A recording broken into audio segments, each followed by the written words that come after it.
tifosi de la Roma Internet, buonasera et bienvenue dans votre Roma Locuta, votre instant audio 100% AS Roma. Ce soir, pour m'accompagner, 3 invités. Alors le premier, il est tifoso du Milan AC, c'est Johan. Bonsoir.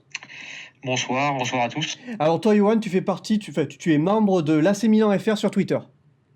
C'est ça. Très bien, merci d'être là. Pour m'accompagner aussi, eh bien, je suis avec Davy, alias 101% Romanista. Salut Davy, ça va ? Salut, ça va bien. Salut à tous. Merci d'être là. Et le troisième larron, eh bien, c'est Dylan, alias Chini. Bonsoir Chini. Bonsoir à tous. Je vais t'appeler Dylan, du coup. Ouais. Les gars, merci d'être là ce soir. Donc, c'est un podcast qui va se dérouler en 2 parties. Donc, la première partie, eh bien, il fallait faire un podcast sur ce qui est arrivé. Donc, c'est un bilan de la semaine qui vient de s'écouler. Il fallait bien évidemment parler de l'UEFA Europa League et de cette fameuse exclusion du Milan AC, donc qui permet à la Roma, eh bien, du coup, d'être qualifiée directement sans passer par les barrages. Et la seconde partie, on parlera du reste, du mercato et de tout ce qui s'ensuit sur l'actualité de la Roma.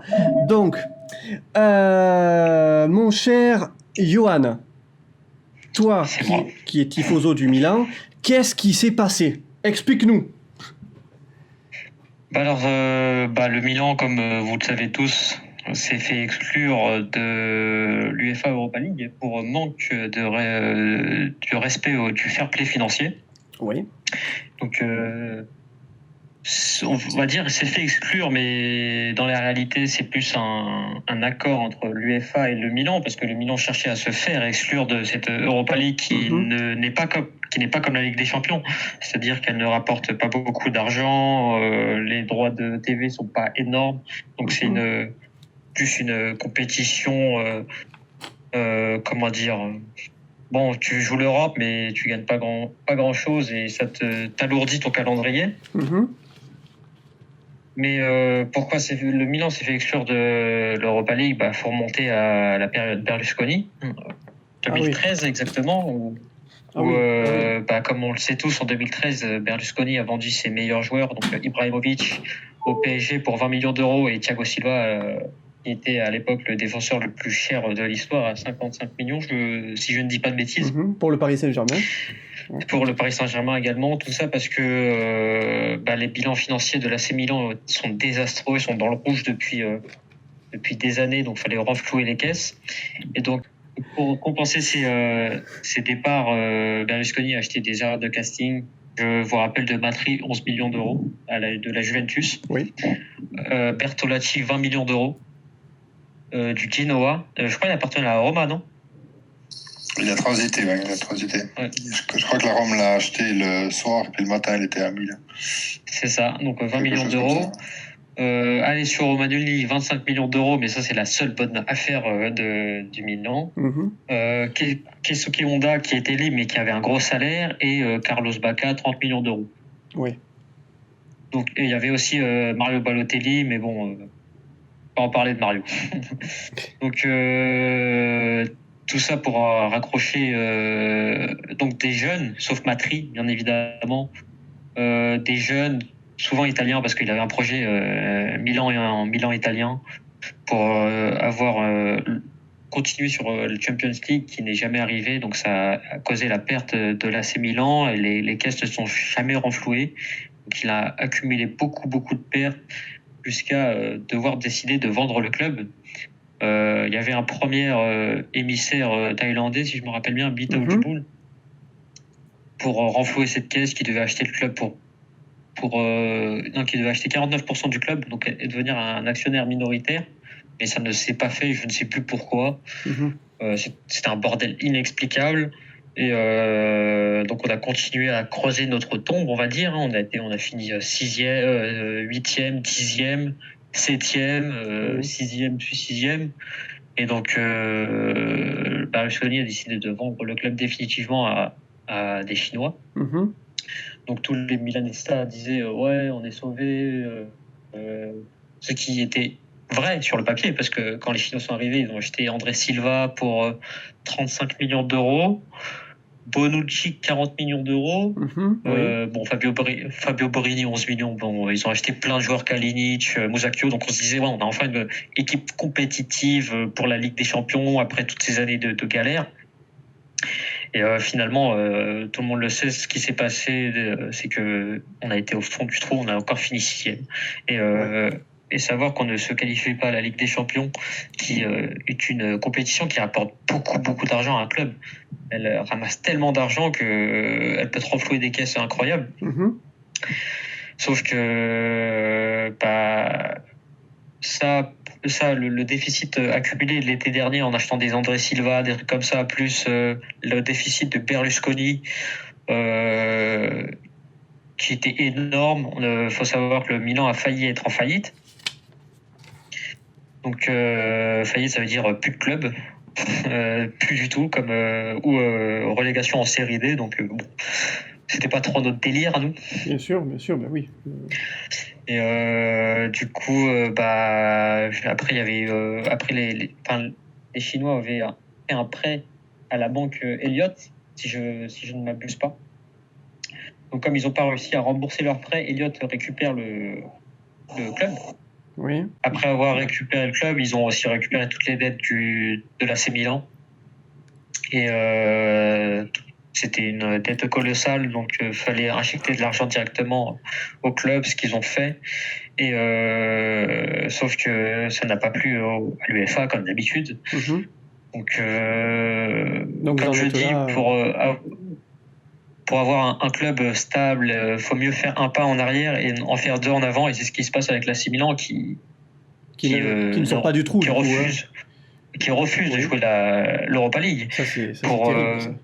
Pour équilibrer ses comptes et en ayant une sanction, en fait, les comptes sont remis à zéro. Donc ça veut dire que l'UEFA oublie tout ce qui s'est passé avant. Donc le propriétaire américain peut se concentrer sur l'avenir. Oui. Et donc c'est une bonne chose, même si j'ai entendu plein de moqueries sur Twitter ou autre part. Faut pas trop regarder ça, faut plus se dire que c'est une bonne chose pour l'AC Milan parce qu'ils peuvent se concentrer sur l'avenir en achetant des jeunes joueurs prometteurs et en essayant de gratter la Ligue des Champions. C'est aussi une bonne chose pour Gianpaolo, le nouveau coach de l'AC Milan venu de Sampdoria, parce qu'il n'aura pas un calendrier hyper lourd, donc il pourra se concentrer uniquement sur la Serie A et la Coppa Italia s'il veut la jouer. Oui. Donc pour moi c'est une bonne chose. Je sais pas si ça arrange l'AS Roma, mais ça arrange l'AC Milan. Ouais, on va demander justement à nos deux intervenants si ça les arrange. Donc Davy, si tu veux commencer. Alors merci à toi Johan pour cette rétrospective. En tout cas, on comprend que vous êtes au fond du trou. On est au fond du trou. T'aurais juste dit fond du trou, voilà, on aurait compris. C'est ça. Mais voilà, Davy, toi, qu'est-ce que t'en penses de tout ça ? Bon, je pense que c'est un bon résumé que Johan a fait, mais oui. Comment dire bon, c'est clair que pour nous, le fait d'aller directement dans les phases de poule, c'est mieux que de faire tout ce petit chemin pendant l'été. En termes de préparation, vu qu'on a aussi une équipe qui doit se reconstruire. Donc voilà, pour le calendrier, c'est une chose. Personnellement, moi, j'ai toujours eu une petite affection pour la Coupe UEFA, maintenant l'Europa League. Je trouve que c'est, une coupe qui est quand même plus, romantique ou exotique, je sais pas comment dire, que la Ligue des Champions. Parce que la Ligue des Champions, on a toujours les mêmes calibres, on a toujours pratiquement les mêmes matchs. Alors, bien sûr que ça rapporte de l'argent, ça rapporte ça, je suis d'accord avec tout le monde, mais disons qu'il y a un côté déjà vu, chaque année. Et puis, sportivement, pour le tifoso, ça apporte pas grand-chose. Donc, pour ce côté-là, je suis bien content qu'on aille directement. Après, pour la question du Milan, c'est compliqué parce que je dirais que le Milan, c'est un très grand club. Je dirais même un des plus grands clubs au monde, qui soit, depuis une quinzaine d'années, qu'il est plongé aussi drastiquement, certainement l'accumulation des dettes, l'accumulation des mauvais placements, l'accumulation. Oui. Néanmoins, jusqu'en 2011, c'est quand même resté un club qui a gagné des titres. Nous, on a une équipe qui était très forte dans les années 2000, mais malgré tout, on n'a jamais gagné le Scudetto. face à l'Inter, c'est ça que je veux dire. Donc voilà, c'est quand même un club qui se respecte, et puis c'est aussi une institution en Italie, donc, et puis dans le monde entier d'ailleurs. Donc c'est clair que faire tomber un colosse comme ça, c'est compliqué. Donc je comprends, je pense que c'est sage pour tout le monde de faire un pas en arrière, parce que bien sûr, quand on a des règles, les règles c'est les mêmes pour tout le monde. Hein. Donc c'est sûr que si l'UEFA sanctionne pas, les autres clubs vont dire pourquoi vous sanctionnez pas le Milan, puis nous on est sanctionnés. Donc plus personne ne va respecter le fair play financier s'il n'y a pas de sanction. Puis d'un autre côté, comme l'a dit notre milaniste du soir, ça permet de repartir sur des bases saines. Après, je sais pas, on va dire techniquement ou financièrement, économiquement, comment ça se passe. Je ne sais pas si l'ardoise est complètement effacée ou bien il y a plus de facilité. De ce que j'ai lu, quand tu es sanctionné, l'ardoise des années passées est effacée, donc l'UEFA ne regardera que ce que tu fais dans les prochains mercatos, si j'ai bien compris. Parce que quand tu es sanctionné pour ce que tu as fait avant. Ouais. Donc en gros, l'UEFA regardera juste le bilan financier de l'AC Milan pour les prochaines années. Donc ça veut dire une base saine. C'est pour ça que le groupe Elliott veut construire un nouveau stade pour générer plus d'argent. Et donc ils pourront se concentrer sur des jeunes joueurs prometteurs, dont Théo Hernandez, même si ça se fait un doute, Dani Ceballos, mais tu reprends sur des bases saines et c'est excellent pour le club. C'est ce qu'on demande depuis des années, que quand on voit l'actuel Inter qui est en train de briller comme le faisait avant. Oui. C'est ce qu'on veut. Oui. Mais disons, juste une question, alors, mais ça veut dire que le Milan il repart à compte à bilan zéro, alors. C'est ça que ça veut dire? Oui, ils reprennent à zéro. Mais bon, c'est un peu quand même, ça veut dire que tous les clubs qui ont des grosses dettes pourraient faire la même chose. Oui, c'est un peu facile, quoi. Oui, voilà.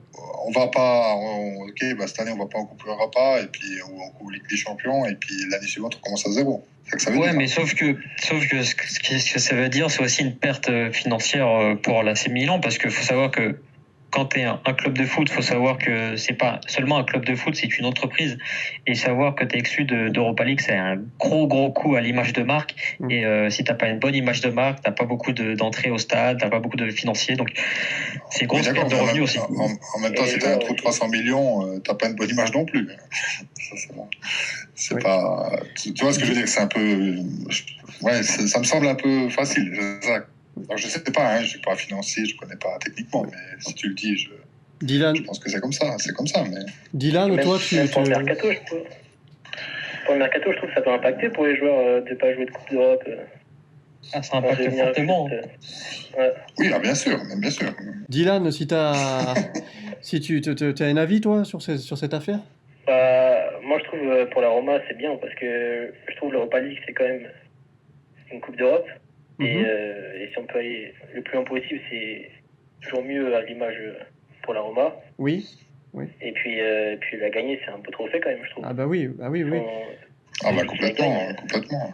Et je après, je trouve que ça s'est fait un peu tard, parce que au final, on n'a pas été en tournée américaine. Aux États-Unis, là. Américaine, ouais. Du coup, je sais pas comment ils vont se préparer, du coup. Parce que là, je crois qu'ils commencent déjà à rentrer. Oui, c'est ça, ouais. Mais il y a une mise au vert, apparemment. Déjà, pour ceux qui sont déjà présents, il y a une mise au vert, et ça commence le 9 juillet, l'entraînement, la reprise. Ouais. Donc, il y aura sûrement des matchs de préparation. Ils vont rester à Trigoria, des matchs amicaux. Ils vont sûrement peut-être partir une semaine, je sais pas où, et voilà. Mais la plupart du temps, ils vont rester à Trigoria, à Rome, quoi. Mais justement, moi, je voulais rebondir là-dessus, c'est de se dire, quand même, l'UEFA, qui est une institution importante, qui génère quand même beaucoup de bénéfices, elle savait très bien la situation qu'il y avait en Serie A, que la possibilité que le Milan arrive soit en Ligue des Champions ou soit 5e, tout ce qu'elle allait engendrer derrière, et ils ont pris du temps pour répondre aux questions, alors qu'ils auraient dû faire ça pratiquement dans la semaine qui suivait la fin du championnat. Donc les gars, j'ai l'impression que, je sais pas si vous avez plus de bière dans le frigo, mais c'est un peu compliqué de prendre 3 semaines pour prendre une décision comme ça. Je veux dire, puis tout ce que ça génère derrière, parce que la tournée américaine, personnellement, je suis bien content qu'ils y aillent pas, parce que je suis sûr que dans la préparation physique, ça a toujours pesé ces dernières années. Mais bon, voilà, ça génère de l'argent, ça. Mais personnellement, je suis bien content qu'ils y aillent, mais ce que je veux dire, c'est que les sous qu'ils n'ont pas gagnés en Amérique, c'est pas l'UEFA qui va leur rendre. Ouais. Et puis finalement, c'est que leur faute. Et puis ça, je trouve, c'est un grand manque de professionnalisme, parce que l'UEFA, elle est justement là pour ça. Après, qui tranche d'un côté, qui tranche dans l'autre, ça c'est égal, mais qui se positionne et puis en temps utile, pas parce que les gars, ils ont qu'à prendre une décision au mois de septembre pendant qu'ils y sont. Ouais.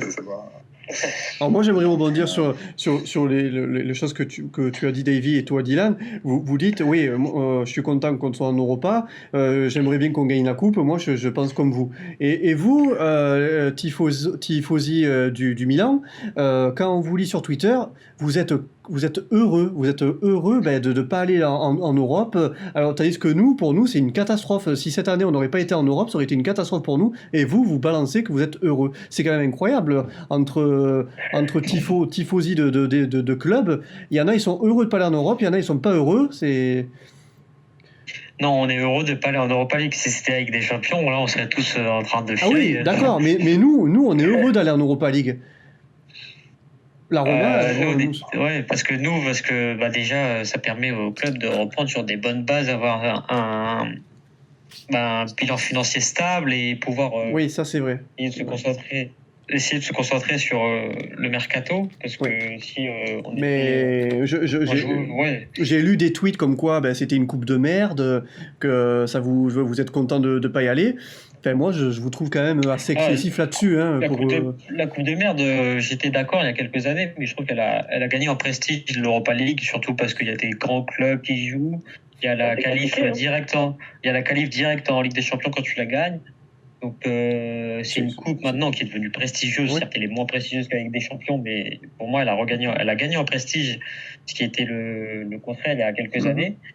Mais pour l'AC Milan, je veux la Ligue des Champions. Bien sûr. C'est ça. Bien sûr. Après, je vous blâme pas, les tifosi milanais. Je vous blâme pas. Hein. Vous dites ce que vous voulez. C'est juste un peu dommage que certains méprisent cette coupe. Enfin, bon après.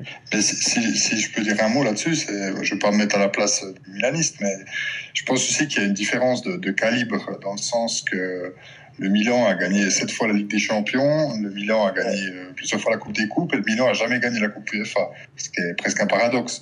Mais je veux dire, pour lui, c'est clair que c'est un détail. C'est-à-dire que du côté de la Rome, nous, on court après pour essayer de gagner. Ok, on l'a gagné une fois dans les années 60, ça s'appelait autrement encore, mais nous, on est arrivé une fois en finale. Pardon ? La Coupe des Villes de Foire. La Coupe des Villes de Foire, oui, qui est l'ancêtre de la Coupe UEFA. Mais nous, on court après. On a été une fois en finale contre l'Inter. On a fait quelques quarts de finale. Donc, c'est clair que historiquement, le positionnement, il n'est pas le même. Moi, je veux dire, depuis que je suis tout petit, je rêve qu'on gagne une fois la Coupe UEFA. Et je pense que la soirée où on a perdu contre l'Inter, c'était une des pires soirées. Alors, j'étais petit, mais une des pires soirées des illusions. Vraiment, c'est quelque chose. Après, comment dire, la Ligue des Champions, pour nous, oui, on arrive une fois en finale, on arrive l'année passée en demi-finale, bien sûr, tout ça, mais ça reste, je pense, du domaine de l'exception, tandis que le Milan, lui, on va dire que c'est son pain quotidien, d'arriver loin dans la Ligue des Champions.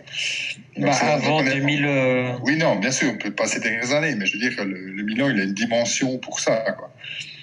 Et puis on le voit bien, je veux dire, la Juve qui soi-disant la plus forte depuis... on voit bien qu'en Ligue des Champions, elle n'y arrive pas. Donc il y a une dimension qui est complètement différente. Le Milan, il est calibré pour la Ligue des Champions, alors ce qui n'est pas le cas des autres. C'est dans son ADN, comme l'Inter. Voilà, c'est ça. Dans l'ADN, non, l'Inter non plus. L'Inter, lui, c'est des cycles.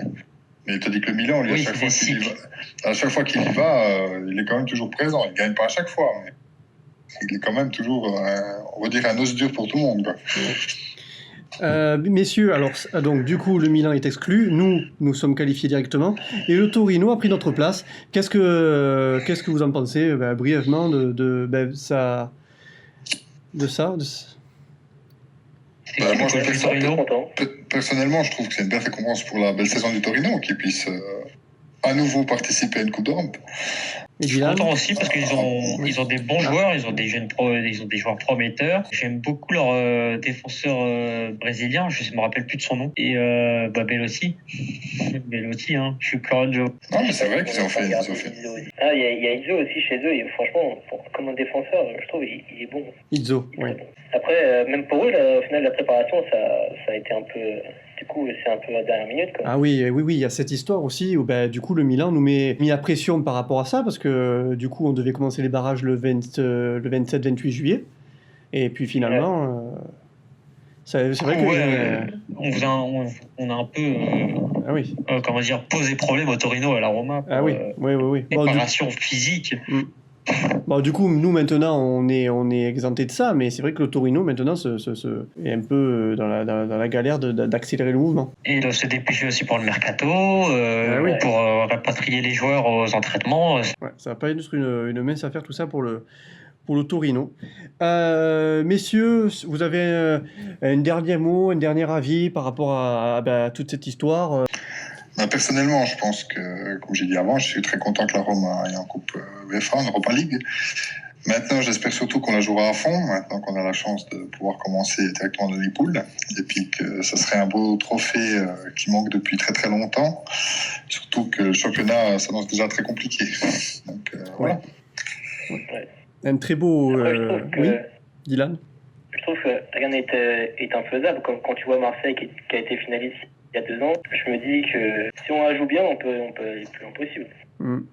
Ah mais complètement. Quand tu vois les dernières finales qu'il y a eu, bon, bien sûr qu'il y a toujours eu Séville, mais ceux qui étaient en face, c'était des équipes improbables. Donc, et moi, les gars... Pourquoi pas nous, hein.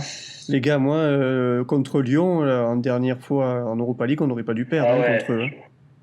On n'aurait pas du tout perdre contre eux. Bon, et bien écoutez, voilà, c'était un podcast, première partie du long podcast qui s'enchaîne. Donc c'était, nous avons parlé de l'UEFA, de l'Europa League et de l'exclusion du Milan. Johan, merci beaucoup pour ton analyse et ta rétrospective. Merci à vous. Et on se retrouve pour la seconde partie. À tout de suite. Merci. Chers auditeurs, merci d'être encore avec nous dans cette deuxième partie de votre Roma Locuta. Alors, Johan de AC Milan FR nous a quittés, Dylan Cini nous a quittés également, Adriano est venu le remplacer. Bonsoir Adriano. Bonsoir tout le monde. Merci d'être là pour cette deuxième partie. Donc, messieurs, on va commencer avec la conférence de presse de Petracchi qui a eu lieu cet après-midi, où il a fait, je pense, bonne impression. Il a envoyé des petits pics à droite, à gauche. Donc, messieurs, voilà, votre avis sur cette conférence de presse. Alors, personnellement, moi, j'ai écouté entièrement la conférence de presse avec attention. Donc, j'étais, on va dire, très positivement surpris. Ça a l'air d'être quelqu'un déjà de passionné, qui aime le foot, le vrai foot, un ancien joueur, et en même temps qui a l'air d'avoir des idées claires, ce qui n'a pas été forcément le cas du dernier DS, là. Mais ce que je veux dire, c'est qu'il voilà.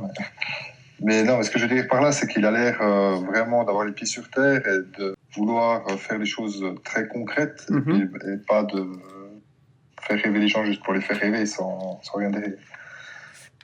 Oui.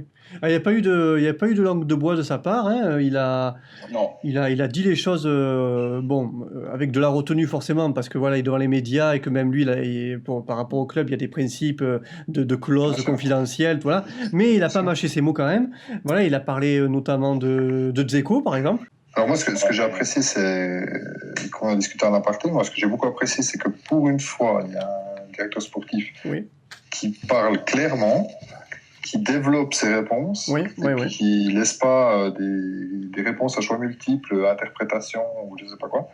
Donc ça, c'était vraiment bien. Oui.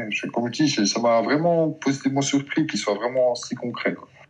Donc moi, je ne le connaissais pas beaucoup au Turin, donc je me suis un peu renseigné comme ça parce que je savais qu'il allait venir chez nous, mais vraiment, encore une fois, très positif. Et je pense qu'il a, comme tu as dit avant, même avec Dzeko, il a dit ce qu'il fallait dire pour faire comprendre aux joueurs où ils sont, quoi. Alors, par exemple, on en revient. Donc, du coup, il a dit que Dzeko et Schick, voilà, ils devaient faire les efforts, que tant qu'un joueur n'a pas l'argent du club, que l'accord est, on va dire que c'est officiel, que l'argent n'est pas là, le joueur, il reste à la maison. Alors, si tu veux, ce qu'il a dit plus concrètement, c'est que lui, il veut des joueurs motivés, oui, des joueurs ça aussi, qui viennent pour le maillot, qui viennent pour faire du foot, et pas qui viennent pour l'argent. L'argent, c'est une chose, mais c'est pas l'objectif principal. Ensuite, il a pas cité Dzeko, mais tout le monde a compris que c'était oui, lui. Voilà, oui, bien sûr. Donc, il a dit, si un jour il veut s'en aller, il n'y a aucun problème, lui, il attache personne, mais le joueur, il vient avec une proposition concrète d'un autre club. Voilà, c'est ça. Si c'est OK, il s'en va. Voilà, c'est ça. Donc, c'est pas... lui, il a dit, c'est pas à moi de faire l'effort si quelqu'un veut s'en aller. Après, ça reste quand même à double tranchant. Hein. Ça reste quand même à double tranchant dans le sens où ça veut dire que n'importe qui peut partir du club. Donc, en gros, ce qu'il vient juste d'expliquer, c'est que justement, la Roma commence à avoir une nouvelle identité. Mm-hmm. Et donc, il faudra s'attendre avec lui à ne plus avoir, par exemple, des Bandira. C'est qu'aujourd'hui, il vient de le dire clairement, c'est qu'il n'y aura plus de joueurs intransférables. Voilà. Un joueur, à partir du moment où il voudra partir, il ne le retiendra pas et au contraire, il accélérera les choses pour qu'il parte au plus vite. Oui, mais ça veut dire que les Bandira, si les joueurs ne veulent pas rester, il n'y en aura quasiment plus avec. Oui, mais il a surtout dit que lui, il voulait justement des joueurs qui s'étaient attachés au maillot et qui veulent travailler justement avec des gens qui veulent rester sur le long terme et pas des mercenaires.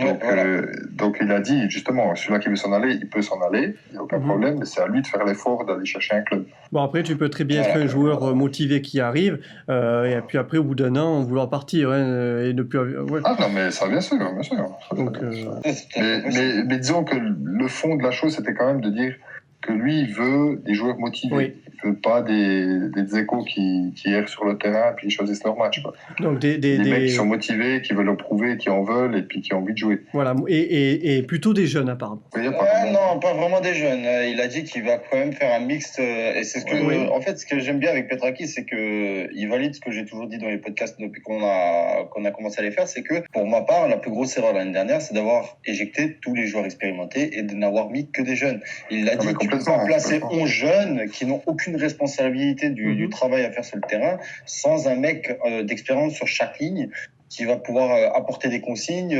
augmenter, baisser le rythme du jeu, etc., savoir garder la possession, gérer le stress du match. Donc c'est pour ça que lui, il va plus allier l'expérience avec la jeunesse. Oui. Et sachant que la jeunesse, t'en as déjà pas mal à Rome. Hein, les dernières années. Ouais, ce qu'il a dit, c'est qu'au niveau des jeunes, c'est les jeunes, si possible, dans la ligne que voudrait Pallotta. C'est ce qu'il disait, mais que, comme tu as dit, Adriano, c'est que lui, il préférait justement ajouter un peu d'expérience dans ce groupe pour hausser le niveau des jeunes. Très bien. Donc, oui, ça a l'air concret. Non, mais je veux dire, ça a l'air concret, ça a l'air tout concret. Un jeune sans mec d'expérience derrière pour lui donner des conseils, il aura du mal, sachant qu'en plus, on est quand même dans le championnat italien, c'est le championnat le plus compliqué d'Europe. Tactiquement et techniquement, c'est quand même un niveau au-dessus. Tu as quasiment 2 à 3 entraînements par jour. Si t'as pas un minimum d'expérience à côté pour t'aider, ne serait-ce que lors des entraînements, apporter des conseils sur le placement, sur le repli défensif, sur les 1 contre 1, sur comment frapper un coup de pied arrêté, ne serait-ce que sur des détails comme ça devient très compliqué. Les jeunes entre eux, forcément, il y en a certains qui vont prendre le melon, il y aura personne derrière pour les faire redescendre sur terre. Donc, alors, des mecs comme Kolarov ou... Qu'il a eu au téléphone, c'est apparemment le seul qu'il a eu au téléphone, Kolarov. Enfin, avec qui il a parlé. Parce qu'il faut le garder. Oui, bien sûr. Il a raison. Il faut absolument le garder parce que ça reste un mentor du vestiaire et que si lui part aussi, ça va commencer à devenir compliqué, quoi. Ouais.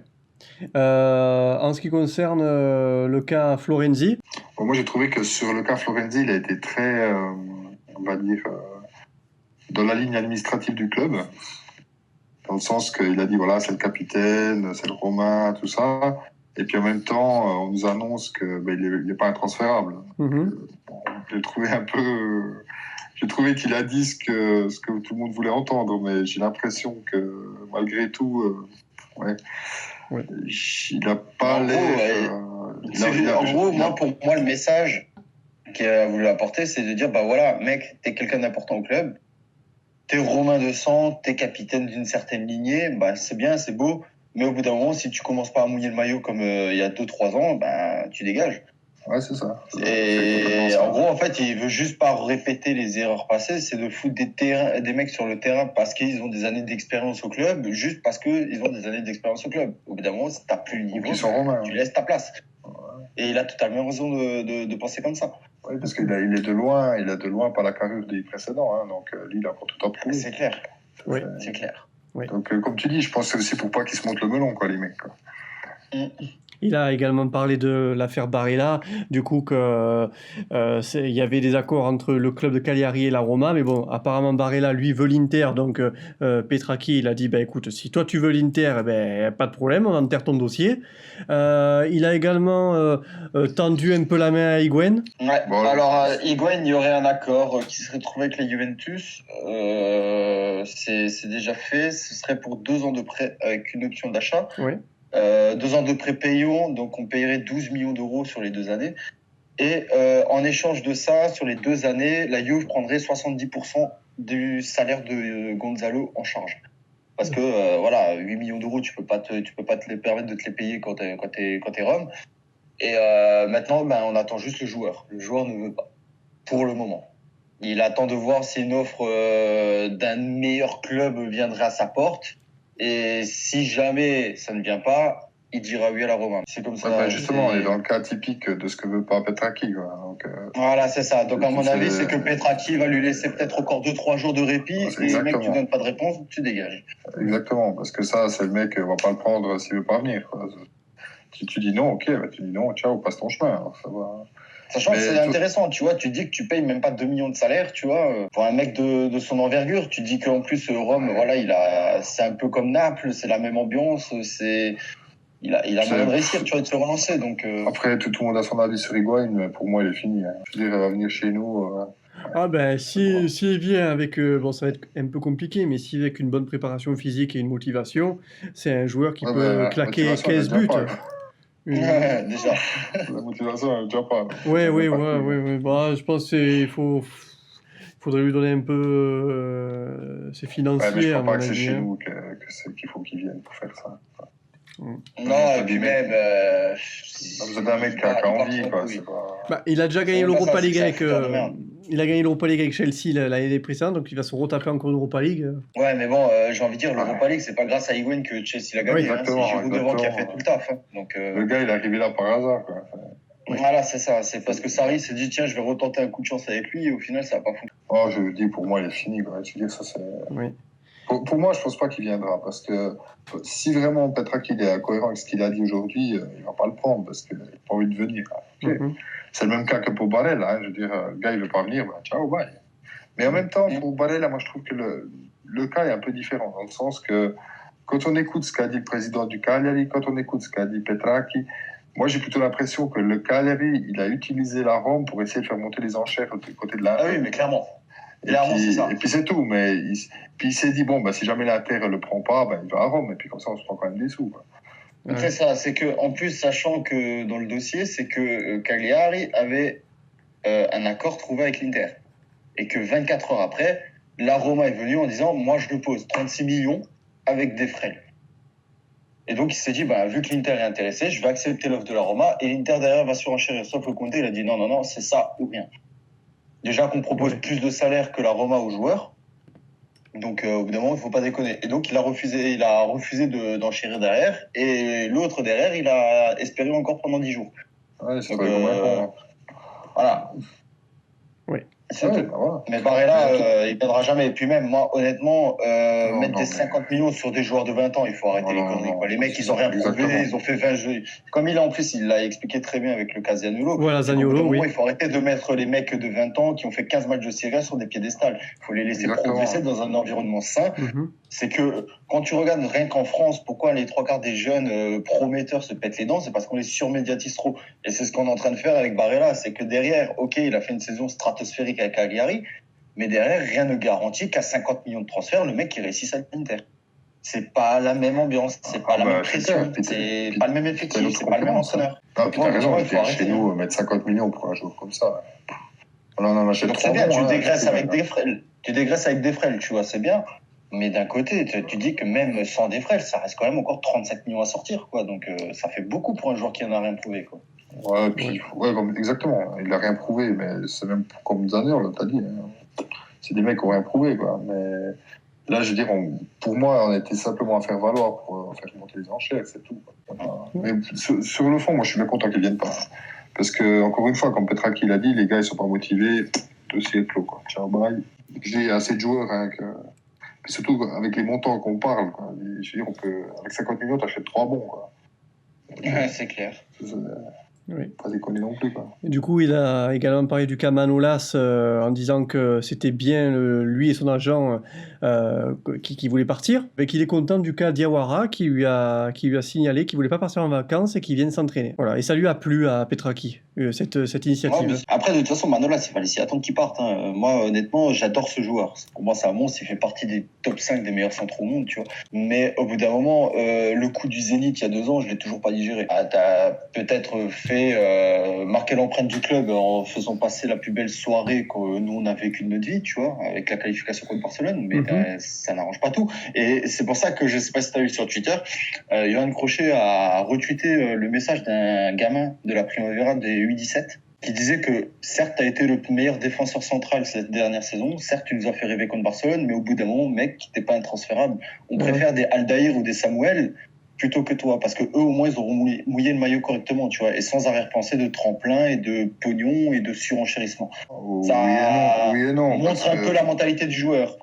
Ouais, mais oui et non, parce qu'il est quand même resté 5 ans. Je veux dire, aujourd'hui, c'est l'éternité. Oui, il est resté 5 ans, mais 2 ans, il part, ok, c'est que 5 ans, c'est bon. Aujourd'hui, il est resté 5 ans, pourquoi ce que je sache, c'est que sa prolongation de contrat, elle arrivait après le non-transfert au Zénith. Ouais, c'est ça. Donc après le non-transfert au Zénith, il a augmenté son salaire. Avec revalorisation sur le salaire et sur la durée de contrat. Et il y a eu la clause de 36 millions qui s'est rajoutée. Tu vas me dire qu'un joueur comme ça, si aucun gros club européen n'a payé les 36 millions d'euros, c'est que c'est pour quelque chose. Il y a quelque chose derrière. C'est comme à l'époque où Reus avait une clause de 20 millions avant de prolonger à Dortmund. Si les clubs ne payent pas des clauses aussi minimes pour des joueurs qui ont ce talent-là, c'est que derrière, il y a une raison. Parce que la Juventus aurait pu très bien le faire. Mais moi, j'ai quand même l'impression que, je sais pas, ces 2 derniers mercato, on est quand même arrivé à des prix stratosphériques. J'ai l'impression qu'on est quand même en train de redescendre. Hein. Je sais pas ce que vous en pensez, mais je sais pas. Moi, j'ai l'impression quand même que quand on commence à... Les 2 dernières saisons, j'ai l'impression qu'on parlait de 30 millions, c'est comme si tu en donnais 3, c'était égal. Et là, quand on commence à être sur les 30, et que les gars, ils commencent à réfléchir, quoi. Je sais pas, c'est une impression personnelle. Le dernier mercato, je l'ai trouvé nul, bidon. Non, mais je parle pas de l'hiver, hein, je parle Oui, dans le mercato de l'été dernier. Oui, il a été bidon, donc en termes de chiffres, je les ai pas en tête, mais en termes de noms, ça a été ridicule.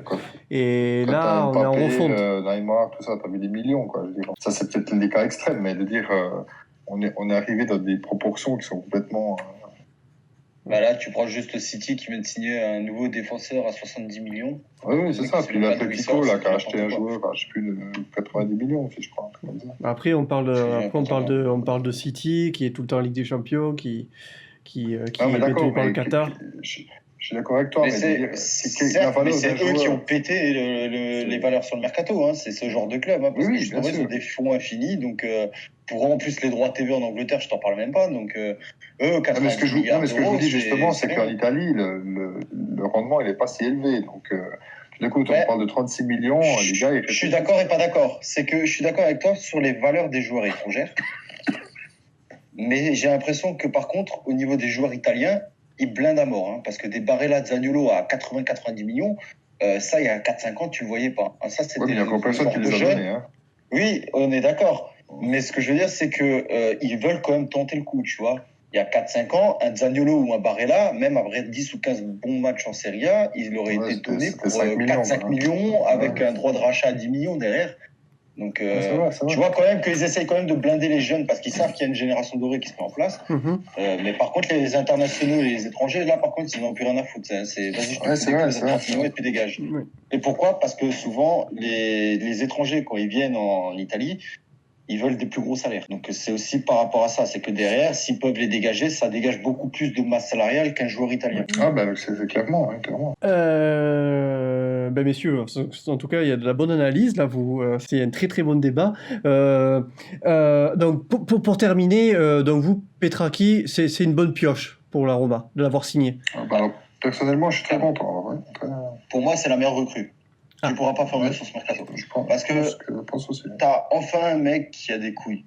Enfin. Tu m'excuseras du terme, hein, mais le mec, il a des couilles. En plus, tu sais que t'as même pas besoin. En fait, c'est simple, c'est que t'as même pas besoin de savoir son parcours de joueur professionnel, parce qu'à l'époque, c'était un joueur pro. Tu dis que le mec, pendant 5 ans, il s'est tapé Cairo. Moi, honnêtement, je pourrais pas le voir 2 jours de suite. Et que pendant 18 ans, il a été pote avec Conte. Et Conte, on le sait tous qu'il a une mentalité de chien. Hein. Donc le mec, il se tape quand même 2 mecs comme ça. Ouais. Tu vois tout de suite que le mec, il a du caractère, tu vois. Et à mon avis, vu comment il est rentré dans le Baldini, là, lui, tu vas pas trop le faire chier. Hein. Ça, c'est moi qui te le dis. Tu vas pas il y a personne qui va le faire chier à Trigoria. Hein. Il faut des mecs de caractère à la Roma. Mais là, moi, ce qui m'a bien plu, c'est comme tu dis, c'est que c'est un mec qui a l'air intègre et puis concret, quoi, surtout. C'est pas du blabla, c'est pas comme celui qu'on a eu avant. Et puis, c'est du concret. Et puis je pense que le gars, il t'annonce le joueur une fois qu'il l'a bien signé, hein, pas juste quand il est en train de l'attendre à l'aéroport, qu'il n'a encore rien signé, quoi. Ouais. Donc, non, mais voilà, c'est une boutade, mais j'ai l'impression qu'avec lui, on va avoir moins de conneries que d'habitude, quoi. Ça va être beaucoup plus concret, puis je pense qu'il y a des mecs qui vont s'y courir.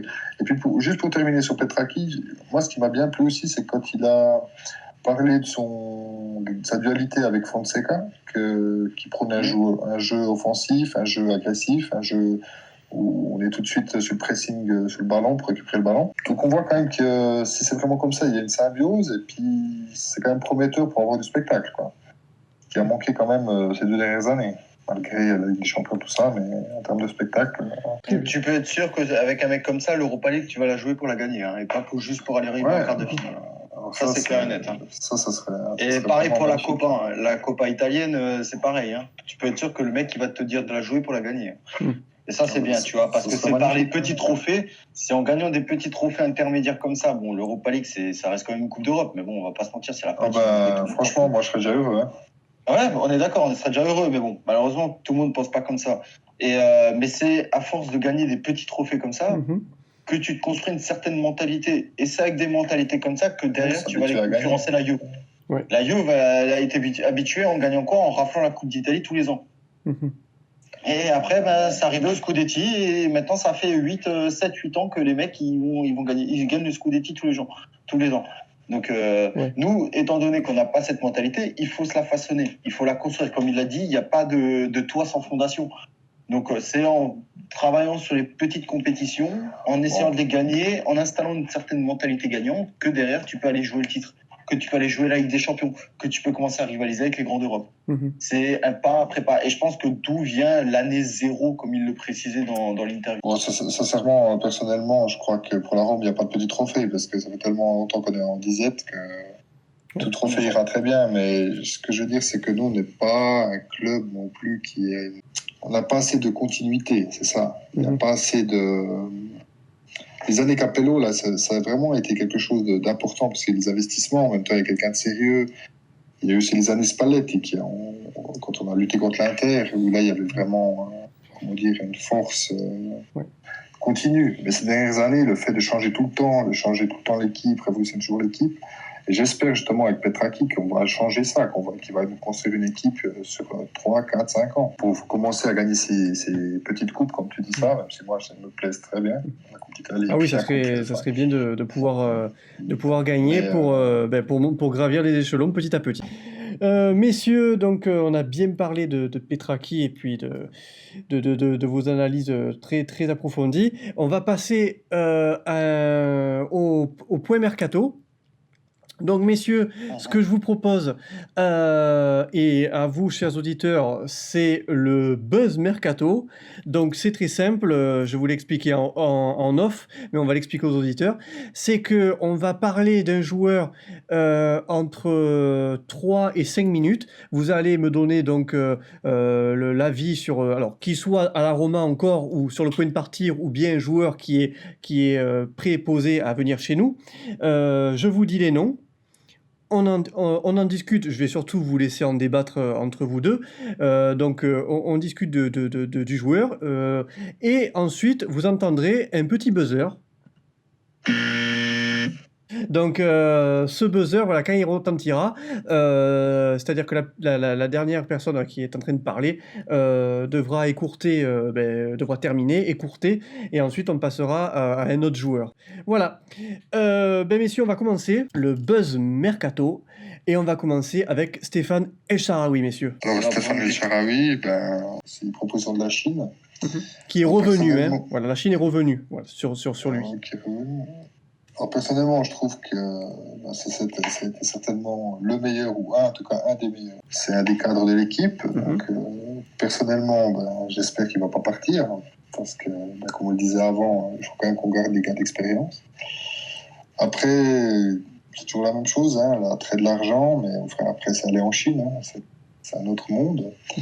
Et je me demande toujours qu'est-ce qu'on fait de plus avec 45 millions que quand on en a 20. Je pense que c'est surtout lui qui va choisir, savoir s'il veut continuer sa carrière dans un monde footballistiquement reconnu ou bien aller juste faire fortune en Orient. Oui. Mais personnellement, je le garderai, mais je pense que c'est juste lui qui devra décider. Non, il prolongera. Il prolongera. Comme dit, c'est juste qu'il demande 4 millions et que la Roma n'est disposée qu'à en donner 3 plus bonus. Les bonus lui permettraient d'atteindre les 3,5 millions. Donc, voilà, c'est jouable. Et il faut savoir que les bonus sur le contrat stipulent une certaine régularité dans ses statistiques, chose qu'il n'a jamais eu depuis qu'il arrive à Rome. Donc moi, je pense que justement, c'est un contrat plutôt respectable pour le joueur. Comme ça peut le motiver à être beaucoup plus régulier et surtout prendre plus de responsabilités dans le vestiaire aussi. Parce que voilà, ça reste quand même maintenant un joueur qui est là depuis quelques années. Et comme il l'a expliqué avant, c'est que pour moi, c'est le meilleur joueur de la saison dernière. Donc, et meilleur buteur. Voilà, on veut une confirmation. On veut une confirmation. Oui. Et lui, en plus, il a dit qu'il préférerait rester par rapport à son niveau, à ses perspectives d'avenir. Voilà, il préfère rester en Europe. Et après, c'est de bonne guerre, c'est exprès pour essayer d'augmenter son salaire. Mais sur le fond, moi, je trouve que justement, la politique de la Rome est un peu brouillonne en termes salarial parce que on triple le salaire de Diawara qui a rien prouvé, qui arrive, qui débarque, et puis les gars qui ont prouvé quand il était le meilleur de l'équipe l'année passée, et puis on ne veut pas lui augmenter le salaire. Zaniolo, on veut l'augmenter à 2 millions par an. Il a dit oui, c'est une priorité, on le veut, c'est le souhait de la société. Ok, mais Zaniolo, ça fait combien de temps qu'il a? Ça fait 9 mois. D'accord. Et tu me dis, à 1 million par an, tu l'augmentes pas le mec? Qu'il a des offres de 70 millions sur le dos? Mais lui, par contre, il reste à 1 million, tu vois. Et derrière, tu as des Diawara, 19 ans, il vient pour 21 millions d'euros et tu lui offres 1,7 million. C'est complètement incohérent. Exactement, c'est complètement incohérent. C'est qu'au bout d'un moment, tu dois avoir un certain barème par rapport à l'expérience, par rapport à ce que le joueur a déjà prouvé dans sa carrière, et tu fais pas venir des mecs, tu triples le salaire juste parce que tu les fais venir, tu vois. C'est ça, c'est complètement aberrant. Parce que là, avec le Napolitain qui est arrivé, les autres, ils sont pas aveugles. Donc, il dit, attends, lui, il vient, il a jamais joué. Moi, j'ai joué une super saison la saison passée, puis tout le monde ne demande pas. Bon. C'est-à-dire, c'est aussi ça la motivation. Il n'y a pas que le salaire, mais c'est fait partie du truc. Voilà, c'est une bonne guerre. Là, je pense que Petraki, il a un peu de boulot à remettre un peu de choses en place. Ah bah là, une bonne chance à lui. C'est pas marqué. Messieurs, donc El Shaarawy, voilà, vous êtes prêts à le garder, de ce que j'ai pu entendre. Alors maintenant, on passe à un dossier un peu plus complexe. Edin Dzeko, pour l'Inter, qui doit partir à l'Inter de Milan, et c'est en train un peu de... Voilà, c'est en stand-by en ce moment. Donc, votre avis? Qui parte très très loin. Très très loin. Je veux plus jamais entendre parler de lui. Il m'a saoulé d'une force. Non, sans blague. Il aurait dû signer, comme dit, je l'avais annoncé sur Twitter, il y avait un accord avec l'Inter, avec Conte, enfin tout était fait, était quasi fait. On attendait juste l'accord de Mauro. Sauf que Wanda a tout foutu en stand-by parce que voilà, comme dit, la situation à Rome n'était pas claire. Les négociations risquent de reprendre, sachant que Conte le veut absolument et qu'il le veut surtout absolument avant la reprise de l'Inter. Donc tu peux être sûr que les négociations là d'ici, je dirais 10 jours grand maximum, elles sont finies. Après, est-ce que Mauro viendra dans le deal ou pas? Ça je sais pas, mais Dzeko partira à l'Inter. Ça c'est quasi fait et c'est quasi sûr. Et tant mieux qu'il parte. Il faut qu'il parte parce que un mec comme ça que tu payes autant pour le peu qu'il fait sur le terrain, le mec qui marche, il râle avec tout le monde, il ose se battre avec des cadres au bout d'un moment. Non, Il a quand même, c'est quand même le neuf qu'on attendait depuis des années. Après, oui, là, c'est vrai que cette saison, il a été un peu exécrable. Non. Alors, oui, c'est vrai que depuis Batistuta, on n'a pas eu de grand attaquant. Voilà. Et là, tu pourras te dire, oui, ça ressemble un peu à l'OM, parce que je sais que tu aimes bien me sortir cette phrase. Oui, on n'a pas eu de grand attaquant, même si pour moi, Osvaldo était monstrueux. Moi, je suis pas tout à fait d'accord avec toi, parce qu'on a quand même Montella. Hein. Oui, mais Montella, c'était l'époque des années 2000. Donc, bon. Et ouais, Montella était plus ailier que buteur. Donc, mais on va dire que, hop, à la rigueur, moi, j'aurais dit Osvaldo qui avait vraiment buteur. Mais un vrai neuf, Dzeko, pour moi, il avait l'aura de l'attaquant qu'on espérait, mais il n'a jamais été l'attaquant qu'on espérait. Comme dit, il a claqué 87 buts au club. C'est bien, il est rentré 6e meilleur buteur de l'histoire du club. Mais les 87 buts, la moitié, il les a claqués sur une année. Et les 4 autres, eh ben, il a rien foutu. Donc tu peux pas dire que le mec, il est super bon parce qu'il a joué une année correcte sur les 5 qu'il a passé au club. Alors écoute, moi je suis sur la même ligne que toi. Exactement. Moi, je pense comme ça parce que tout le monde regarde ses statistiques et puis tout le monde dit « Ah, super buteur, machin, ça. » Ok, mais quel but il a marqué, quoi? Parce que si tu en marques 3 contre le Frosinone alors qu'on gagne déjà 3-0... c'est ça. D'accord. C'est que dans les gros matchs, mais tu jamais non. Alors, si tu veux, il y a quand même eu la chevauchée en Ligue des Champions. Là, oui, il a été décisif. Là, je suis d'accord. Mais c'est le seul moment, enfin la seule partie d'une saison où il a marqué des buts décisifs. Toutes les autres saisons, il a marqué des buts, oui, mais ça, au moment où il fallait être là, il n'était jamais là. Ou très rarement, on va dire. Très rarement. Donc non, je ne parle même pas des buts qui ratent à 1 mètre de la ligne. Hein. Pour un attaquant comme lui, c'est impardonnable. Un défenseur qui tire au-dessus à 1 mètre de la ligne, bon, ok, quoi. Mais un attaquant comme lui, non, quoi. Mais disons que par rapport à ce que tu disais avant, moi, ce qui me saoule avec lui, c'est tu peux pas venir dans un club, tu as le numéro 9, tu gagnes 10 millions à l'année, puis tu choisis tes matchs. C'était son problème cette année. Et encore, je suis sûr que même en les choisissant, il n'arrive pas à faire quelque chose, le mec. C'est ça qui est le pire. C'est que même face à des Palerme ou des Udinese et des Spal, il n'arrive pas à claquer un but, le mec. Putain, je suis désolé, au bout d'un moment, il faut arrêter. Non, mais moi, je suis d'accord avec toi. Alors, maintenant, par rapport à ce qu'a dit Petraki, lui, il a dit voilà, que c'était déjà pas correct, qu'il y avait déjà des accords qui ont été faits hors mercato, etc., etc. Ça, c'est une chose. Mais moi, ce que j'ai beaucoup aimé, c'est qu'il a dit ok, maintenant, s'il veut partir, il part, mais le prix, c'est nous qui le faisons, pas eux, quoi. Donc tout ça, c'est juste pour monter le prix, quoi. Mais c'est bonne guerre. Et la Roma demande 20 millions. La Roma demande 20 millions. Justement, l'autre, ils en veulent donner 10. Donc, ouais. Mais voilà, maintenant, c'est l'Inter qui le veut. C'est quand tu demandes, c'est les autres qui font le prix. Hein. Donc, c'est ça. Pour moi, je suis comme toi, il va partir, mais je pense qu'il va partir à 17-18 millions, quelque chose comme ça. Ou alors qu'il nous donne un joueur qui vient en contrepartie. Très bien, messieurs, le buzzer a retenti. On passe à Gerson. Gerson qui est encore joueur de l'AS Roma et qui devrait partir en Russie. Messieurs, un avis sur Gerson qui a joué à la Fiorentina l'année dernière. Alors Gerson, c'est compliqué, hein, parce que c'est vraiment le gars qu'on nous a vendu comme une promesse du foot et tout. Il est arrivé, que tu le voles au Barça, hein. Tu le voles au Barça, hein, mine de rien. Alors que le Barça avait un achat prioritaire sur le dossier, hein, à l'époque, hein, je tiens à le rappeler. Et Sabatini te le vendait comme le futur Neymar. Oui, justement. Je remets le contexte hein, pour que les gens savent ce qui on parle. C'est juste. Tu as tout à fait raison.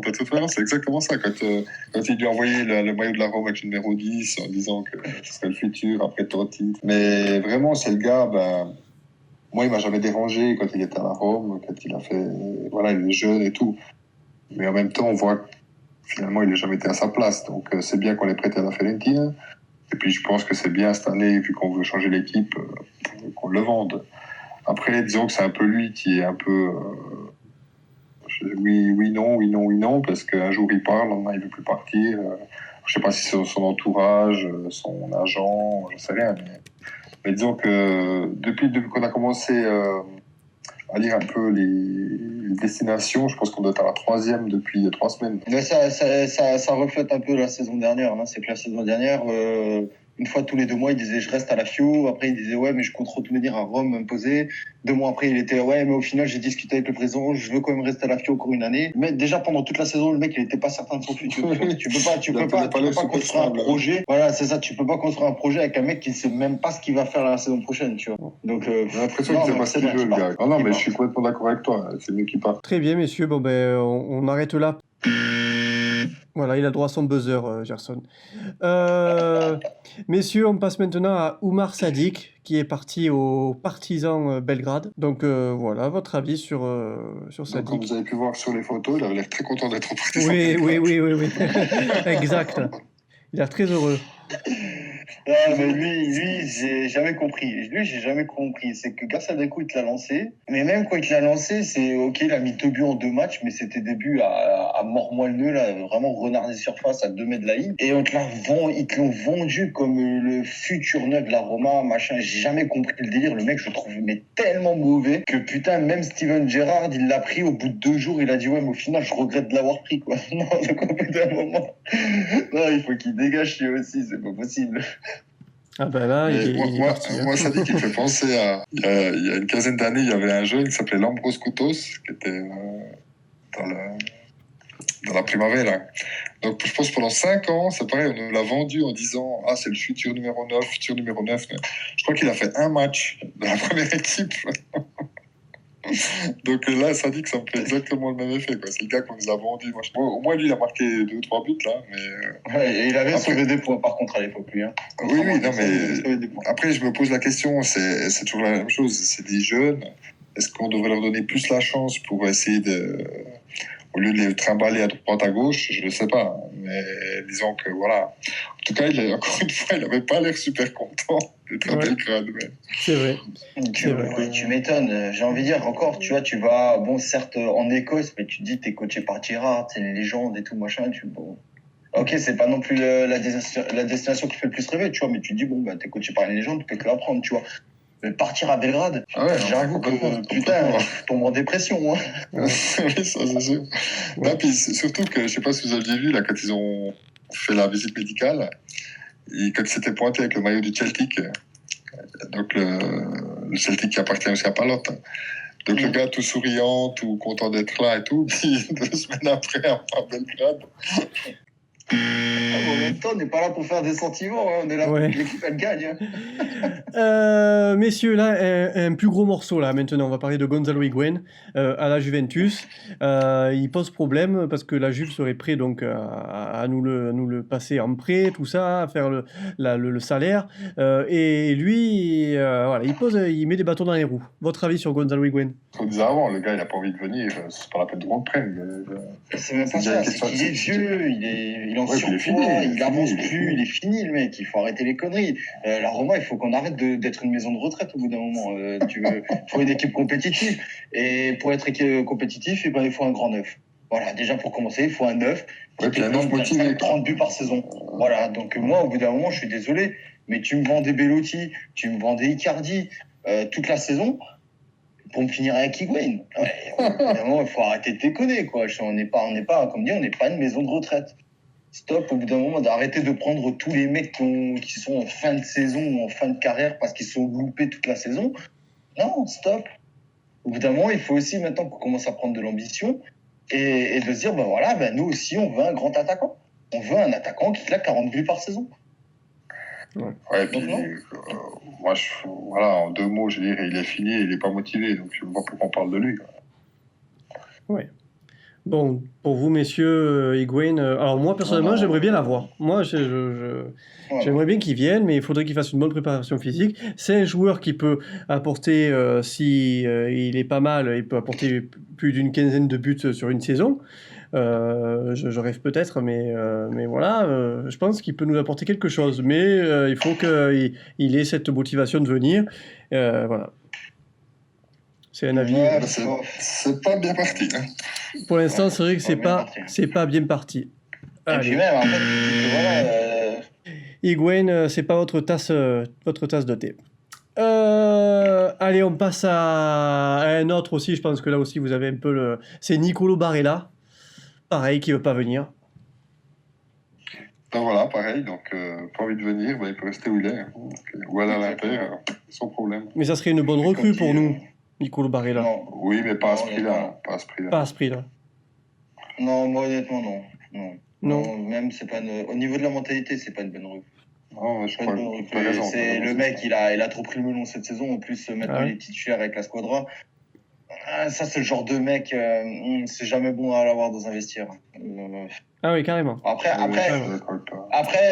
le problème, c'est que je vais pas lui en vouloir. Il est jeune, il a à peine 20 ans, c'est sa première ou deuxième saison en pro. Direct Cagliari qui lui donne le brassard. Putain, donner un brassard à 20 ans, il faut quand même le faire. Totti, il a eu jeune, le brassard. Hein. Squadra. Mais Totti, c'est un génie comme t'en verras plus jamais. Barella, c'est un mec random que tu verras sortir une fois tous les 2 ans d'un centre de formation. Ouais. Tu vois, c'est pas comparable. Donc, non. C'est qui le jeune qui a eu. Pour un mec qui a joué 10 matchs, au bout d'un moment, il faut arrêter les conneries. Ouais, puis surtout qui n'a pas envie, quoi. Donc, Ouais, c'est ça, en plus, t'as pas envie. C'est pour que le mec qui va toutes les 2 semaines en conférence. Mais regardez, Delirte à l'Ajax, il est jeune et il a le brassard. Oui, mais il n'y a que des jeunes à l'Ajax. Donc... Ouais, voilà, c'est déjà plus compliqué. C'est comme si tu me dis, il y a 10 ans, tu mets un brassard à Arsenal, le moyenne d'âge, elle était de 22. Donc, c'est pas compliqué, quoi. Mais ce que je veux dire, c'est que bien sûr que c'est un gars qui a du talent, c'est un gars, voilà, comme tu as dit, il s'est monté le chou et puis maintenant, il voit à l'Inter, machin. Mais ce qu'il ne voit pas, c'est qu'il va à l'Inter et puis il fait le banc, quoi. Donc, ouais. Bon. Voilà. Écoutez, ouais. C'est vrai que ça peut. Donc, non, pas de regret, quoi. Pas de regret s'ils viennent pas, du coup. Du tout. Bon. Moi, j'aimerais bien qu'ils viennent. Après, puis même, ce serait compliqué de le placer dans un milieu à 3, hein, quand même. Hein, parce que là, ça veut dire que Zaniolo, tu le dégages. Pellegrini, tu risques de le dégager aussi. Ça commence à faire beaucoup. Hein. Et puis, je trouve qu'au milieu de terrain, c'est peut-être là où il faudrait peut-être le moins recruter. Hein, parce que là, on en a déjà 5-6, ça suffit. Hein. Et il faut encore qu'on en dégraisse 2. Donc, y a du monde au milieu. Hein. Pas besoin de recruter là. Hein. On passe à Marc Bartra. Marc Bartra, l'ancien défenseur de Barcelone et de Dortmund et du Betis Séville, donc qui actuellement, apparemment, la piste serait enterrée. Trop cher. Alors, tant mieux si c'est enterré, parce que moi, je ne le connaissais même pas. On en parle. Il est bon, Marc Bartra. Ouais, il est bon, mais trop cher. Je plaisante, mais je ne le connais pas. Trop cher. Là, ça aurait été un prêt, hein, c'est ça ou un achat Ouais. Non, ça aurait été un achat direct à 25 millions, c'est beaucoup trop cher. Beaucoup trop cher pour Marc Bartra Ouais. Bon. Beaucoup trop cher. Bon. J'ai envie de dire, à ce prix-là, je préfère avoir à Izzo ou à Mancini que Bartra. Bon, très bien. Il ne connaît pas le championnat. Oui, ça c'est sûr, il ne connaît pas l'Italie. Il n'a pas forcément envie de venir à Rome, je pense. C'est Fonseca, qui le désire. Marc Bartra... Non, trop cher. Voilà. On reste sur ce trop cher qui sort du cœur. Messieurs, Armando Izzo, Torino. Oh oui. Je veux. Ça, je veux. Un Izzo Mancini. Oh putain, je pense que là, le Koulibaly Manolas, tu peux l'enterrer. Hein. Eh bien les gars, la charnière centrale d'Italie, ce sera celle-là. Izzo Mancini, allez, on en parle. On fait un duo complet là. Allez, Izzo Mancini, on en parle ensemble. Les 2 joueurs ensemble. Allez. Oh putain. Ah oui, je dis oui. Et je signe direct. Là, par contre, ça me dérange pas de foutre 50 voire même 60 millions pour les 2. Monstrueux. Tu en fais une paire donc du coup ? Une charnière ? Ouais. Ah oui. Et après, même si tu veux mettre une défense à 3, tu peux encore mettre Juan Rejus qui fait très bien son taf. Et c'est parfait. Sachant qu'en plus, Mancini a plus l'habitude de jouer dans une défense à 3. Donc c'est bien. Tu peux apporter une variété dans le système de jeu. Une fois à 4, une fois à 3, une fois peut-être même à 5, tu vois, dans certains matchs où il faut être plus défensif. Donc non, j'aime bien ce genre de joueur polyvalent. Même Izzo, très très bon, il peut décaler à droite aussi s'il le faut. Non, moi j'accepte tout de suite. La paire, elle est monstrueuse là. Davy. Oui, alors sur la même ligne, ça serait clair que ça serait une belle défense centrale pour nous. Mais moi, je suis déjà surpris qu'on parle de Mancini aussi proche de la Rome. Parce que moi, j'ai entendu de l'autre côté que Gasperini fait aussi du travail pour le garder. Et c'est vrai qu'après la saison monstrueuse qu'ils ont fait avec l'Atalanta, et puis maintenant qu'ils vont en Ligue des Champions, je pense que ça va être surtout au niveau salaire que ça va jouer. Parce que pour motiver le gars à venir, ouais. Mancini, moi j'ai une info, c'est que Mancini, un accord pour le salaire est déjà trouvé. Alors, j'ai pas les chiffres exacts pour ça. J'ai pas les chiffres exacts. Ce qui coince, en fait, avec Mancini, c'est le transfert. La Roma, jusqu'à maintenant, proposait 21 millions plus bonus. Et l'Atalanta voulait 26 millions secs plus bonus. Et il y aurait un accord de trouver à hauteur de 23,5 plus 6 millions de bonus en cas de qualification Ligue des Champions. Donc, Mancini... signe aujourd'hui. Peut-être pas aujourd'hui. Non, mais voilà, le temps encore de... Ouais, pour moi, c'est la prochaine recrue. D'accord. Normalement, je pense que la semaine prochaine, ça devrait se faire. S'il n'y a pas de retournement de situation. D'accord. Après, Izzo, pour moi, bien sûr que c'est un super défenseur, hein, c'est clair. Et je pense que ce serait une très très bonne recrue pour nous, surtout il reste Fazio en défense centrale, qui je pense serait une très bonne réserve. Donc il faut bien qu'on trouve les. Mais Izzo serait vraiment une bonne recrue. Ça me plairait bien aussi. Après, le problème d'Izzo, c'est Cairo. C'est juste ça le problème. C'est qu'à mon avis, Izzo, ça le dérangerait pas. En plus, il connaît bien Petraki, donc. Ouais, justement. À mon avis, ça le dérangerait pas de gravir un cap. Mais c'est Cairo, et Cairo en affaires, c'est l'enfer. Ouais, bon, disons qu'ils sont pas présidents pour rien, mais en même temps, je pense que ça lui donne les bons contreparties. C'est un joueur qui sera transférable aussi. Mais moi, j'ai quand même noté que le Turin, il est souvent intéressé par les jeunes, hein, donc après à voir. Pour moi, le Torino, c'est un peu... Le Torino, c'est un peu l'Olympique lyonnais italien, je trouve. Olas me fait beaucoup... Enfin, Cairo me fait beaucoup penser à Olas. C'est qu'en affaires, les mecs, c'est des monstres. Hein. Tu les fais pas. Mais il suffit qu'il y ait un ou deux joueurs de la Rome qui lui plaisent. Et puis, parce qu'il y a quand même beaucoup de transferts de la Rome à Turin. Hein, et avec ça.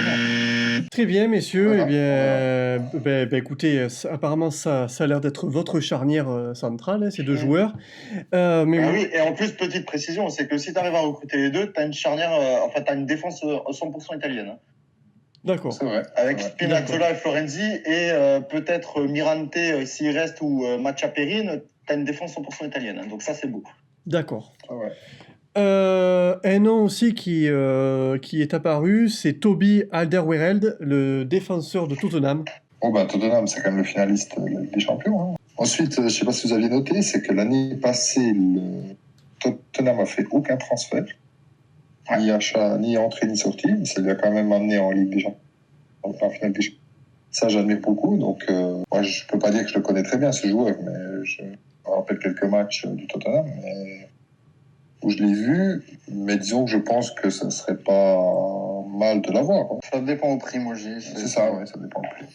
En tout cas, il a l'expérience. Il a eu pas mal de blessures récemment, donc ça dépend. C'est juste.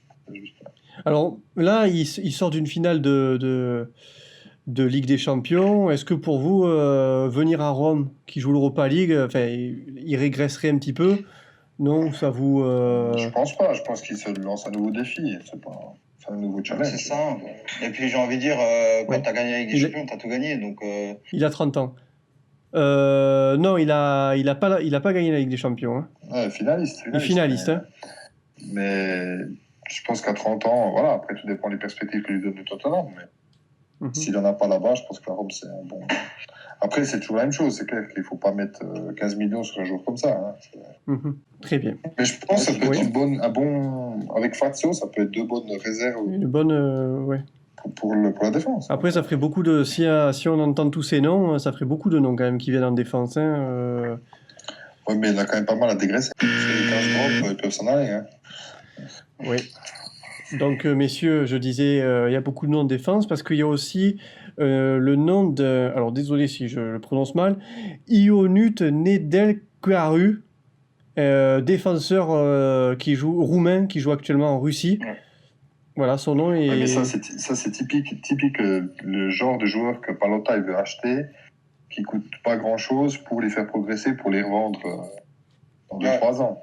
Ça, c'est vraiment typique le joueur comme Koric qui va être sur le banc à 99% du temps et puis qui va faire progresser petit à petit et puis qui va sortir en gagnant 4-5 millions dessus ou 10 millions dessus. Comme on dit, c'est pour faire du plus-value, c'est tout. Hein. Oui, mais je dis dans l'équipe, c'est pour faire le chiffre, pour faire le nombre. Alors, messieurs, écoutez, c'est très intéressant parce que nous sommes en train d'enregistrer le podcast. J'allais arriver au gardien du Betis Séville, Paul Lopez. Et je suis actuellement également sur Twitter. Et apparemment, Paul Lopez arrive. Accord trouvé. Ouais, accord trouvé à 18 millions. Voilà, c'est ça. Je l'avais dit que ça allait être lui le prochain. Voilà. Accord trouvé à 18 millions. Ils ont demandé 25. Je ne sais pas comment il a fait, mais il a réussi à descendre à 18. Ouais. Donc après, par contre, le gardien, je connais pas du tout. Hein. Alors là, ça va être une découverte totale. Hein. Par contre, moi, je l'avais déjà vu l'année passée. Alors, ce qui est intéressant, c'est que maintenant, on l'a payé 18. L'année passée, on pouvait l'avoir pour 3. Hein. Donc, je rappelle juste que l'année passée, on avait un DS qui était sévillan. Hein. Donc, même si c'est pas la même équipe, je pense qu'il peut quand même avoir un regard sur ce qui passe au Betis. Mais l'année passée, ce gardien, le Betis le vendait pour 3 millions. Enfin, le vendait, sa cote, c'était 3 millions. Et puis, nous, on a eu 0 intérêt, on a pris Olsen, hein, bien sûr. Donc, maintenant, on l'achète. Franchement, moi, je l'ai vu. J'ai vu quelques matchs du Betis. Alors, peut-être je suis tombé sur les bons matchs, je sais pas. Mais en tout cas, il est juste monstrueux. Quoi. Juste monstrueux. Ouais, après, ça veut rien dire, tu vois. Parce que ce cas-là, ça me fait penser comme Alisson. Alisson, quand on l'a acheté 7 millions, Liverpool était dessus. Il disait que 7 millions, c'était trop cher payé pour lui. Au final, ils l'ont acheté 80. Oui, non, mais bien sûr, bien sûr. Mais ce que je veux dire, c'est qu'on aurait pu l'avoir l'année passée à la place d'Olsen. Peut-être la saison l'aurait détruit parce que c'était une saison catastrophique. Mais oui, moi je suis très content. Alors. Je suis très content d'avoir un gardien comme ça. Alors bien sûr, j'espère qu'il va rester sur la même ligne. Hein, bien sûr, c'est un changement de championnat, un changement de. Mais je pense que c'est une super recrue. Ouais. Ouais. C'est marrant, j'avais un petit pressentiment que ce serait lui dont parlait Petraki. Eh ben, tu vois, et en plus on enregistre et ça se fait maintenant. Ben voilà, c'est bien, on a une nouvelle recrue en direct, c'est sympa. Messieurs, on va parler, je vais faire un duo, du coup, on va vous parler de Kevin Strootman et de Steven Nzonzi. Voilà, actuellement, il y aurait, ça parle d'échange. Petraki a dit que ça serait compliqué. Steven Nzonzi, apparemment, il y a eu des offres de l'OL. Enfin, l'OL, Monaco aussi également. Enfin, Nzonzi, on l'entend partir partout. Et Strootman revenir chez nous. Donc, votre avis sur ces deux rumeurs? Ouais, je sais pas. Honnêtement, tu passes pour un con d'aller récupérer un joueur que tu as jeté il y a un an. Tu vois. Ouais. Alors, je dis ça, mais par contre, Nainggolan, je l'aurais repris cash, tu vois. Mais, moi aussi. mais comme dit, pour moi, Strootman, voilà, honnêtement, alors certes, c'est un cap du vestiaire, il avait une mentalité machin irréprochable. Alors ça, il n'y a personne qui va remettre ça en cause. Mais pour moi, Strootman, au bout d'un moment, voilà, t'as fait une saison correcte sur 5 ans et 4 ans, t'as fait de la merde, quoi. Parce que voilà, tu t'es blessé 2 fois et t'as jamais su revenir au niveau.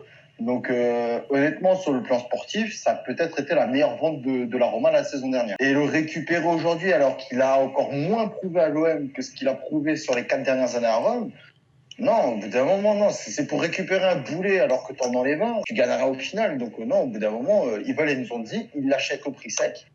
Et basta. Parce qu'en plus, Kevin Strootman, avec le salaire qu'il touche à l'OM, il faudra le payer, le mec. Hein. Oui. Oui, il a dit qu'il était prêt à faire un effort. Ouais, bon. Donc pour vous...